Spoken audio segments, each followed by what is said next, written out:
এমন এক জায়গা যেখানে ইন্ডিয়া মেলে তিব্বতের সাথে। গ্রেট হিমালয়ের মাঝখান থেকে বের হয় এমন এক রাস্তা যেটা ইন্ডিয়া সিকিমকে যুক্ত করে তিব্বতের লাহাসার সাথে। আর মেঘের মাঝখান থেকে যাওয়া এই রাস্তায় পড়ে প্রচুর সুন্দর জায়গা, যেটা একসময় খুব ফেমাস রুটের অংশ ছিল, যাকে বলে সিল্ক রুট।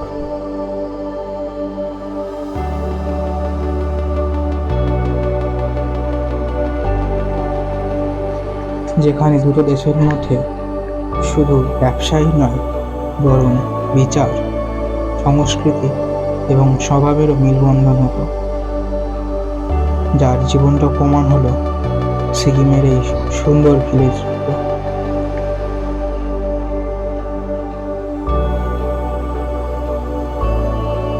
জুলুকের সব থেকে ইন্টারেস্টিং থিং হলো জুলুকের এই জিগজ্যাগ রাস্তা। জুলুক থেকে উপরে উঠতে অ্যালটিটিউড যেহেতু খুব তাড়াতাড়ি বাড়ে, তাই এখানে এরকম রাস্তা বানানো হয়েছে। যেহেতু এই রাস্তা ওই সিল্ক রুটের সাথে মিলে, তাই একে সিল্ক রুট নামেও ফেমাস।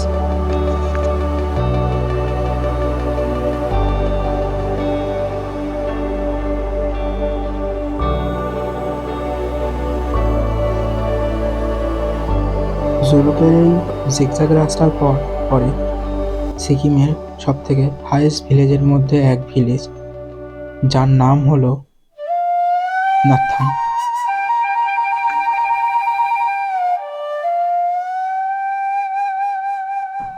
১৩,০০০ ফিট উচ্চতায় অবস্থিত নাথাং, যেখানে মেঘ দিয়ে ঘেরা কিছু টিনের বাড়ি দেখতে পাওয়া যায়। উঁচুর সাথে সাথেই নাথাং প্রচুর পুরনো ভিলেজের মধ্যে একটা ভিলেজ। তিব্বত থেকে আসা লোকদের জন্য এটা ইন্ডিয়ার প্রথম থাকার জায়গা হতো।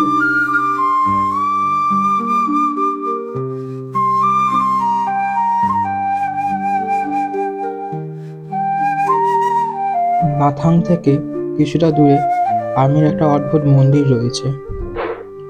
অদ্ভুত বলার কারণ, এই মন্দির কোনো ভগবানের জন্য নয়, বরং একজন সোলজারের জন্য। এই মন্দির হলো হরভজন বাবা মন্দির। কিন্তু একজন সৈনিকের জন্য কেন এবার মন্দির বানানো হবে?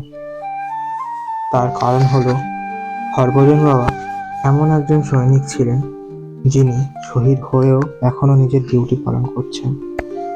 আসলে ১৯৬৮ সালে হরভজন বাবা নিজের ডিউটি পালন করতে গিয়ে একটা দুর্ঘটনায় তিনি শহীদ হয়ে যান। ওই দুর্ঘটনার পর ওনার বডি অনেক খোঁজার পরও পাওয়া যায়নি, কিন্তু কিছুদিন পর উনি নিজের এক বন্ধুর স্বপ্নে এসে বলেন যে ওনার বডি আর রাইফেল কোথায় পাওয়া যাবে। শুনে বিশ্বাস না হলেও চমৎকার করার মতন ব্যাপার হলো, খোঁজার পর ওনার বডি ঠিক একই জায়গাতেই পাওয়া যায়। এইভাবেই কোনো সৈনিকের স্বপ্নে এসে শত্রুদের তরফ থেকে হওয়া আক্রমণের খবর আগে থেকে জানিয়ে দেওয়া, বা অন ডিউটি কোনো সোলজার ঘুমিয়ে থাকা অবস্থায় এক চরের অনুভূতি হওয়া, এসব জিনিসের কথা মাথায় রেখে আর্মির তরফ থেকে ওনার স্মৃতিতে ওনার বাংকারেই এই সুন্দর মেমোরিয়াল টেম্পলটা বানানো হয়েছে।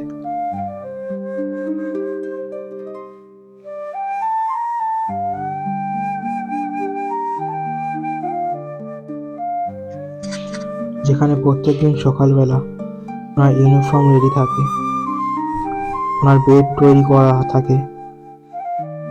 আর এই মন্দির এক সত্য দেশভক্তির প্রমাণ, যার জীবন তো চলে গেছে কিন্তু তার দেশের প্রতি ভক্তি যায়নি।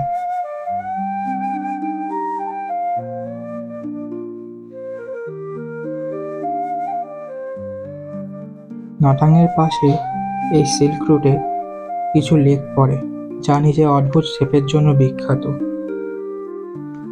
যেমন কি এই কুপুপ লেক, যাকে এলিফ্যান্ট লেকও বলে, কারণ এটা দেখতে অনেকটা এলিফ্যান্টের মতো।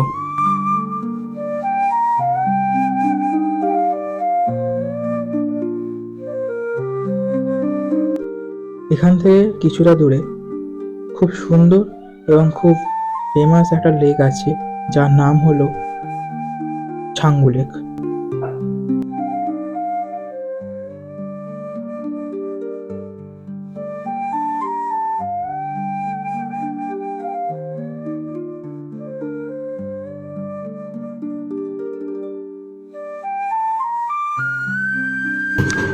বারো হাজার 300 ফিট উচ্চতায় অবস্থিত এই ছাঙ্গু লেক একটা গ্লেসিয়ার লেক, যা চারপাশের পারে বরফ থেকে তৈরি হয়।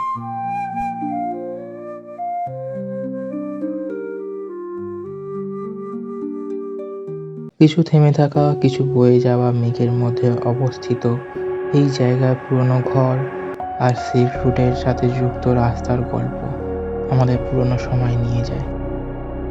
যেখানে শহরে আমরা ভবিষ্যতের কথা চিন্তা করি, সেখানে এই গ্রাম আর তার ধীরে চড়া জীবন তার অতীতকে এখনো সামনে রেখেছে। আর এই পাহাড় তো এখানে ঘটে যাওয়া সমস্ত গল্পর নীরব সাক্ষী। তাদের এই দৃশ্য আমাদের সবসময় বর্তমান মুহূর্তে ধরে রাখে, না তো ভবিষ্যতে যেতে দেয়, না তো অতীতে।